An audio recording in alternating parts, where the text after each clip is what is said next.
ഇപ്പോൾ ബിഷപ്പ് റെമിജിയോസ് ഇഞ്ചനാനിയിൽ നമ്മളൊപ്പം ചേരുന്നുണ്ട്.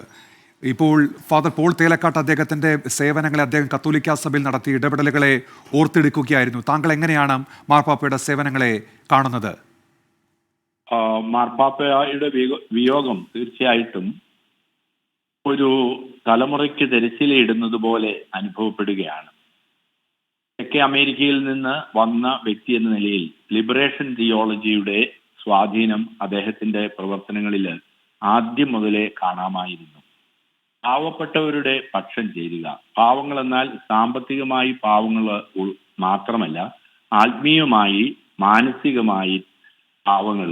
അതെല്ലാ മേഖലകളിലും ക്രിസ്തു കുരിശിൽ തന്റെ കരങ്ങൾ വിരിച്ച് അവിടുന്ന് മരിക്കുമ്പോൾ സാർവത്രികമായ സ്നേഹം, അതായത് എല്ലാവരിലേക്കും എത്തുന്ന സ്നേഹം, ആ സ്നേഹം തന്റെ ജീവിതത്തിലൂടെ മറ്റുള്ളവർക്ക് പകർന്നു നൽകണം. അതാണ് ഈ കാലഘട്ടത്തിൽ സഭയുടെ ദൗത്യമെന്ന് പൂർണ്ണമായി മനസ്സിലാക്കിക്കൊണ്ട് മാർപ്പാപ്പ പുതിയ ചുവട് വെച്ചു.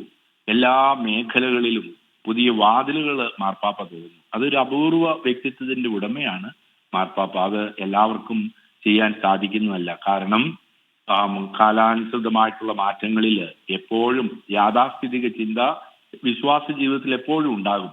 എന്നാൽ അതിന് ഒരു പൊളിച്ചെഴുതാൻ ഉള്ള ധീരത അദ്ദേഹത്തിന് വിവിധ മേഖലകളിൽ ഉണ്ടായിരുന്നു എന്നുള്ളത് ശ്രദ്ധേയമായ കാര്യമാണ്. അതെല്ലാ തലമുറകൾ അനുസ്മരിക്കുക തന്നെ ചെയ്യും. തൻ്റെ പ്രവർത്തനങ്ങളുടെ മേഖലകളിൽ എപ്പോഴും എല്ലാവരെയും ഉൾക്കൊള്ളുക. അതിന് ജാതിയെന്നോ മതമെന്നോ എന്നില്ല, സ്ത്രീയെന്നോ പുരുഷനെന്നോ ഇല്ല, എല്ലാവരും ദൈവത്തിന്റെ മക്കൾ. അത് വലിയൊരു സന്ദേശമാണ് മാർപ്പാപ്പ നമുക്ക് ഈ വളരെ കുറഞ്ഞ കാലഘട്ടം കൊണ്ട് തന്റെ ശുശ്രൂഷയിൽ നൽകിയത് എന്നുള്ളത് പ്രത്യേകമായിട്ട് ഓർക്കാം. അദ്ദേഹം നടന്നുപോയ ആ വഴികളിലെ കാലടി പാടുകൾ പിൻചൊല്ലുക അത്ര എളുപ്പമല്ല.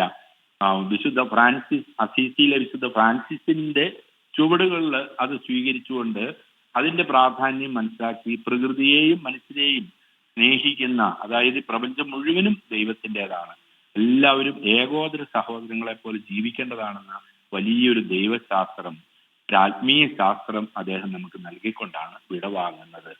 അദ്ദേഹത്തിന് പകരം വെക്കാൻ ആർക്ക് സാധിക്കുകയില്ല എന്ന് നമുക്ക് മനസ്സിലാക്കാൻ സാധിക്കും. നിത്യതയിലേക്ക് ദൈവം അദ്ദേഹത്തെ ചേർക്കട്ടെ, മാർപ്പാപ്പയെ ചേർക്കട്ടെ എന്ന് നമുക്ക് പ്രാർത്ഥിക്കാം. ബിഷപ്പ് മാർ റെമിജിയോസ് ഇഞ്ചനാനിയിൽ ഇപ്പോൾ മാർപ്പാപ്പയെ അനുസ്മരിക്കുകയായിരുന്നു. അദ്ദേഹം കത്തോലിക്ക സഭ ഏത് തരത്തിലാണ് മുന്നോട്ട് നയിച്ചത് എന്ന് അദ്ദേഹം ഇപ്പോൾ വിശദീകരിക്കുകയായിരുന്നു.